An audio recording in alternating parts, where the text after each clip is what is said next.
السلام علیکم ورحمۃ اللہ وبرکاتہ۔ الحمد للہ رب العالمین والصلاة والسلام علی سید المرسلین، اما بعد فاعوذ باللہ من الشیطان الرجیم، بسم اللہ الرحمن الرحیم۔ برادران عزیز و معزز خواتین، آج کی اس نشست میں سورۃ الانعام کی آیت نمبر 12 اور 13 کا ترجمہ و تفسیر پیش کرنے کی سعادت حاصل کی جائے گی۔ قل لمن ما في السماوات والأرض قل لله كتب على نفسه الرحمة ليجمعنكم إلى يوم القيامة لا ريب فيه الذين خسروا أنفسهم فهم لا يؤمنون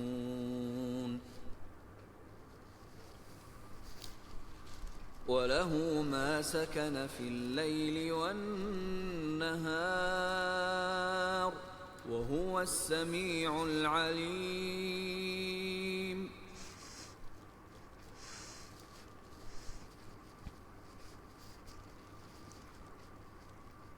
تم فرماؤ کس کا ہے جو کچھ آسمانوں اور زمین میں ہے؟ فرما دو اللہ ہی کا ہے، اس نے اپنے ذمہ کرم پر رحمت لکھ لی ہے، بے شک وہ ضرور تمہیں قیامت کے دن جمع کرے گا جس میں کچھ شک نہیں۔ وہ جنہوں نے اپنی جانوں کو نقصان میں ڈالا ہوا ہے تو وہ ایمان نہیں لاتے۔ قل تم فرماؤ، مزید فرمایا کہ اے حبیب صلی اللہ علیہ وسلم آپ ان سے پوچھیں کہ جو کچھ آسمانوں اور زمین میں ہیں اس کا مالک کون ہے؟ اولاً تو وہ خود ہی کہیں گے کہ یہ سب کچھ اللہ تعالیٰ کا ہے، کیونکہ وہ اس کے معتقد ہیں، اور اگر وہ یہ نہ کہیں تو تم خود یہ جواب دو کہ سب کا مالک اللہ تعالیٰ ہے، کیونکہ اس کے سوا اور کوئی جواب ہو ہی نہیں سکتا، اور وہ اس جواب کی مخالفت کر ہی نہیں سکتے، کیونکہ بت جن کو یہ مشرکین پوچھتے ہیں وہ بے جان ہیں، کسی چیز کے مالک ہونے کی صلاحیت نہیں رکھتے، خود دوسروں کے مملوک ہیں، جبکہ آسمان و زمین کا وہی مالک ہو سکتا ہے جو حی و قیوم، ازلی و ابدی، قادر مطلق، ہر شے پر متصرف اور حکمران ہو، تمام چیزیں اس کے پیدا کرنے سے وجود میں آئی ہوں، ایسا سوائے اللہ تعالیٰ کے کوئی نہیں، اس لیے تمام آسمانی وہ زمینی کائنات کا مالک اس کے سوا کوئی نہیں ہو سکتا۔ کتب علی نفسی الرحمہ،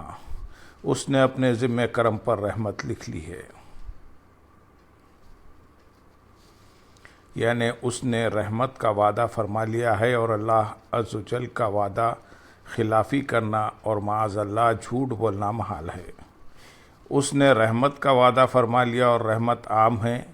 دینی ہو یا دنیاوی، اپنی معرفت اور توحید اور علم کی طرف ہدایت فرمانا بھی اسی رحمت فرمانے میں داخل ہے۔ یوں ہی کفار کو مہلت دینا اور سزا دینے میں جلدی نہ فرمانا بھی رحمت میں داخل ہے،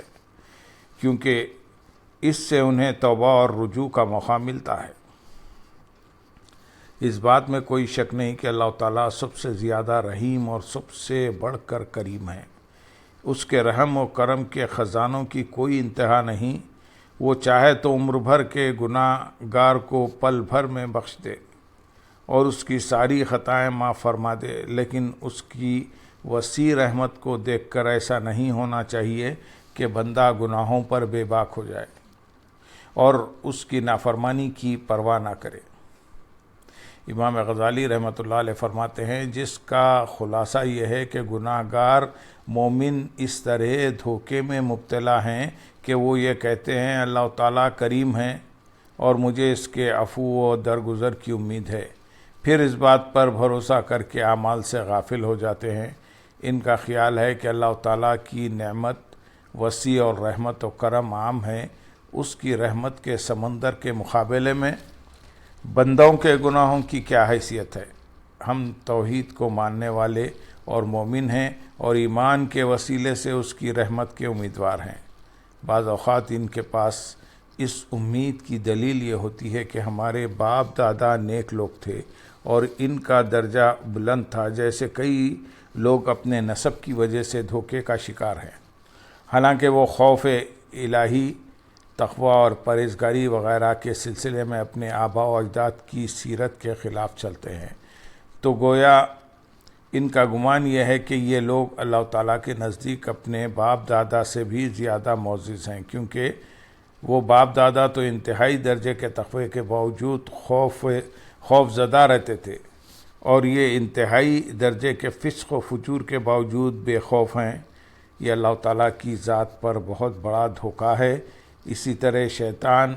اعلیٰ نسب والوں کے دلوں میں یہ بات ڈالتا ہے کہ جو کسی انسان سے محبت کرتا ہے وہ اس کی اولاد سے بھی محبت کرتا ہے، اور اللہ تعالیٰ نے چونکہ تمہارے آباء و اجداد سے محبت کی ہے لہذا وہ تم سے بھی محبت کرتا ہے، اس لیے تمہیں عبادت کرنے کی ضرورت نہیں۔ یہ بھی اللہ تعالیٰ کی ذات پر دھوکہ ہے، کیونکہ اللہ تعالیٰ اطاعت گزار کو پسند فرماتا اور گناہگار کو ناپسند فرماتا ہے۔ تو جس طرح گناہگار بیٹے کو برا جاننے کی وجہ سے اس کے فرمانبردار باپ کو برا نہیں جانتا، اسی طرح فرمانبردار باپ کی اطاعت گزاری کی وجہ سے اس کے گناہگار بیٹے سے محبت بھی نہیں کرتا۔ اگر محبت باپ سے بیٹے کی طرف چلی جاتی تو قریب تھا کہ نفرت بھی سرایت کرتی، جبکہ حق بات یہ ہے کہ کوئی بوجھ اٹھانے والا دوسرے کا بوجھ نہیں اٹھاتا، اور جس شخص کا یہ خیال ہو کہ وہ اپنے باپ کی پرہیزگاری کی وجہ سے نجات پائے گا تو وہ اس آدمی کی طرح ہے جو یہ گمان کرتا ہو کہ باپ کے کھانے سے وہ بھی سیر ہو جائے گا۔ باپ پیے تو بیٹا بھی سیراب ہو جائے گا، باپ کے سیکھنے سے بیٹا بھی عالم ہو جائے گا، اور باپ کعبہ شریف میں پہنچ جائے تو اس کے وہاں پہنچنے سے یہ بھی وہاں پہنچ جائے گا اور کعبہ شریف کو دیکھ لے گا۔ یاد رکھیں کہ تقوی و پرہیزگاری اختیار کرنا ہر ایک پر لازم ہے، اس میں والد اپنے بیٹے کی طرف سے کفایت نہیں کرتا، اور اس کے برعکس بھی یہی حکم ہے۔ آیت نمبر 13 میں ارشاد ہے، اور سب کچھ اسی کا ہے جو رات اور دن میں بستا ہے، اور وہی سننے والا جاننے والا ہے۔ وَلَهُ، اور اسی کا ہے۔ اس آیت کا خلاصہ یہ ہے کہ رات اور دن میں کائنات میں بسنے والی یا سکون حاصل کرنے والی ہر چیز یعنی تمام موجودات اسی کی ملک ہے، اور وہ سب کا خالق، مالک اور رب ہے۔ اللہم صلی علی سیدنا محمد وعلی آل سیدنا محمد وبارک وسلم، وآخر دعوانا ان الحمدللہ رب العالمین۔ سبحان ربک